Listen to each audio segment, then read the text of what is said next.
Welcome to this quick episode of Athletic Training Chat. This is just a quick one between Austin and I, throwing out some ideas, but not only from the student side, from Austin about what to do during this unprecedented time and things you can continue to work on and look at and keep moving yourself forward and doing everything we can given the constraints that we are. We fully understand that everybody's situation is unique, some more fortunate than others in terms of job settings, but again, some different ideas. I wanted to say a quick thank you to everybody that's out there helping out more on the front lines when that comes to what your hospital or employer is asking you to do. We can't thank you enough. Shows awesome things from the athletic training profession, and something we hope that you guys are safe and taking care of yourselves, and ultimately we're going to get through this whole thing together and move forward. So with that, here's just a couple more ideas from our point of view, and we will continue to get episodes out to you. Enjoy.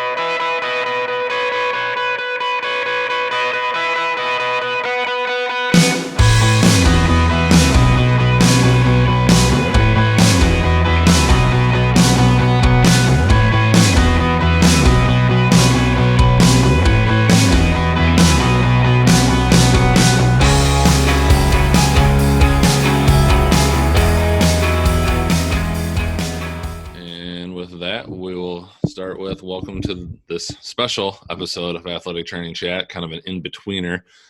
We just put out episode 35, so we'll call this episode 35 and a half.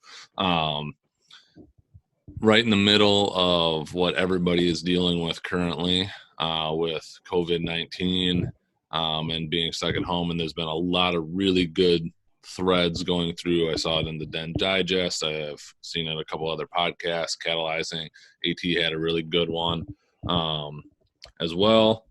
And so with that, we were just going to throw in our unique perspectives. Austin being in the second year of grad school, and we'll officially congratulate on passing its BOC. But getting recalled from Vanderbilt. But then also just obviously all these are situationally dependent. Like we'll talk about some of the basic things, EAPs and things like that. But also just some other ideas that we've thought about with the plethora of time. But with that, Austin, just wanted to give you a chance to tell your story of how your clinical observation and everything kind of came to a relatively abrupt end. And now you're back in good old Wisconsin, which on top of everything, winter has come back and it snowed for us again. So thunderstorms to snow, it's been interesting. Yeah, I woke up this morning and saw that snow, and that was a little depressing after being in California and Tennessee the last couple of weeks, but feel terrible for you. No, it was – so I was down at Vanderbilt working with baseball, and it was my final rotation. I graduate here in May. But, yeah, I was kind of, like you said, an abrupt end.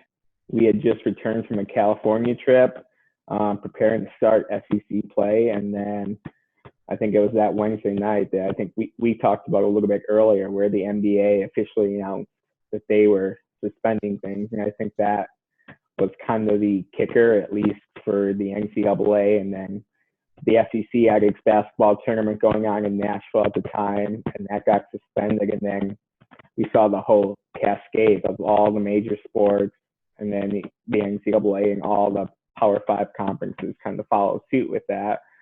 But for us, yeah, it was an abrupt end. We kind of had the feeling that it was headed that way, but with the NBA there, things really accelerated, and it was like a 3-day process where we went from maybe a delay to we're completely done. So it was kind of a shock. It was, heart-wrenching, especially you see these senior athletes, and especially the couple guys on our team there who, the end of the season kind of shuts down things for them, and them about to enter the draft. There are a lot of things for them to figure out, and a lot of logistics stuff for the NCAA to figure out. So it's just been kind of a mess, but working my way through it.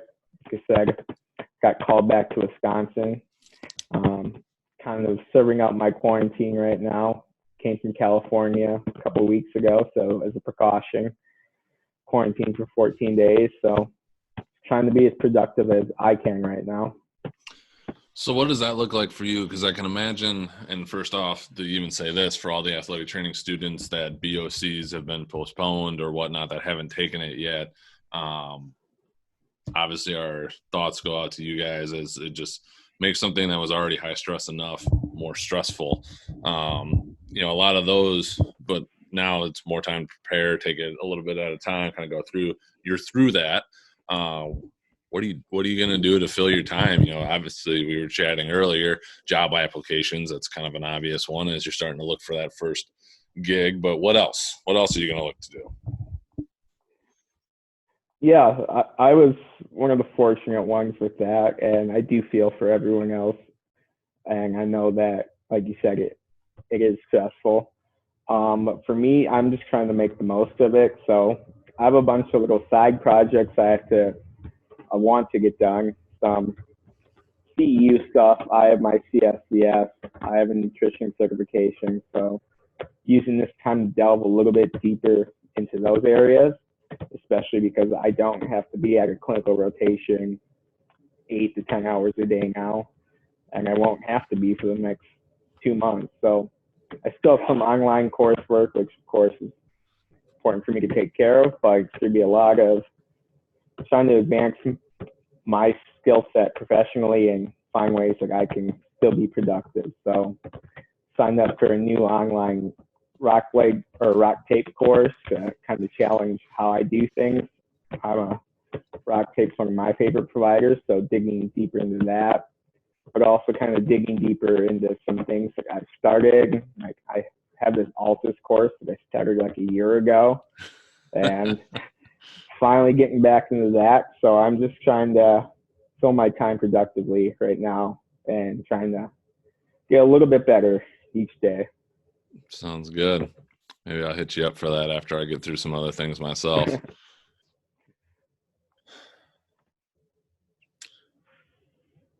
Yeah, you, go ahead. No, go ahead. I was just gonna kind of see what you're doing. I know that the certified life is, you still have work to do, but I guess interested to kind of see what you're doing now, especially at the director level of things. Yeah, so we are currently on what was deemed our official spring break this week. So honestly, I've kind of left the staff alone. I've sent out a couple messages, but really just kind of encouraging everybody to actually take the week, kind of get things figured out for themselves. What this is going to look like going forward. I think it changes a lot of things with, treatments and rehab. Just, the time off is going to help a lot of people. And even then, like, not many people are going to go and be able to work out as gyms are, doing their part and closing down and whatnot. So that's ultimately kind of pump the brakes on a bunch of things. But as that gets ramping up, we'll be talking with the sports performance staff on trying to send out something to our people, and we'll probably get on a call early this coming week on what that's going to look like. Do you send out a regular program in hopes that somebody can get somewhere, or do you send out a body weight thing, or do we kind of fully just pump the brakes, kind of let this thing get calmed down and then reassess as we get closer to the summer programs, or even at this time, just kind of let people do their own thing, enjoy their own fitness if they can, and whatever they have access to. So that's kind of tough decisions we'll have to make, and just, doing things, but also good time to really dig into some stuff. From the AT side, we got a call on Monday because we actually had an extended spring breaks to next week. So nobody's starting classes even online till the following week. Had a few reach out about long-term rehab. So we're going to see what their option is to get into PT at home. I know locally a lot of the health systems and the hospitals are kind of canceling all non-essential. I don't know where post-op rehab for an otherwise healthy individual falls in that in terms of PT. So we will kind of see there with some things, but that'll be probably another big part of it, is looking at those post-op rehabs to try and get those things going. Even from there, everybody feels like there's not enough time, and I'm sure a lot of people have talked about this. Like, I will be fully delving into our EAPs. We want to update those, just make them more handy with some more information. We're still figuring out this concussion situation with the NCAA's settlement, so we'll be waiting to hear on that and officially get that put into place sometime in the next month. And yeah, then just writing down and jotting down all of the projects that we've probably talked about at some point during the year, but never had the time to really sit down and get after. So now is as good a time as ever to get to work on those things. No, absolutely. I have my own little quarantine to-do list here, and I think it gets longer every day, actually. I crossed a couple things off, but then it just leads to another thing. Like, I'm like, oh, I should do that too. So it's actually getting longer every day, which I guess is a good thing. It means like I'm thinking of new things to do and ways to keep busy, but. Sure. I've got an at-a-glance monthly calendar sitting on my desk, and it keeps filling. As I remember things, I'm like, oh yeah, this thing, and then I'm trying to make sure I don't put too many check boxes on any given day, because then I feel like I don't get anything done. So trying to be strategic in getting that done without getting overzealous, because I've been known to do that.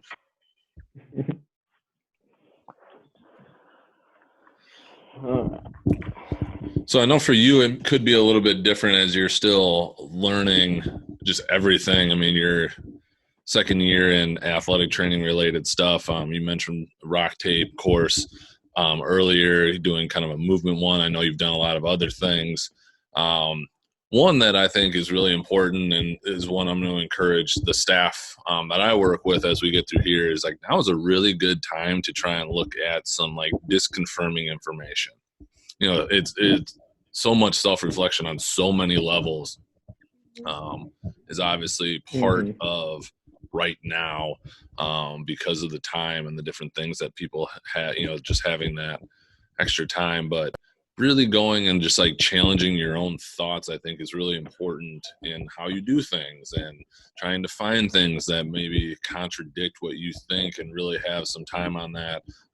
We were talking earlier off camera about all the books that we need to read, and I'm trying to continue to work through Sue Falsoni's Bridging the Gap, which is an excellent read. I highly recommend everybody take a look at that. But on the section of kind of breathing and like her transition to before she like loads people, and she's got like 12 or 15 steps listed. I can't remember how much, but like the first 9 all have breathing in it. I know that's important, obviously, but don't use it to the level that I should. And so really trying to convince myself to dig into that a little bit more.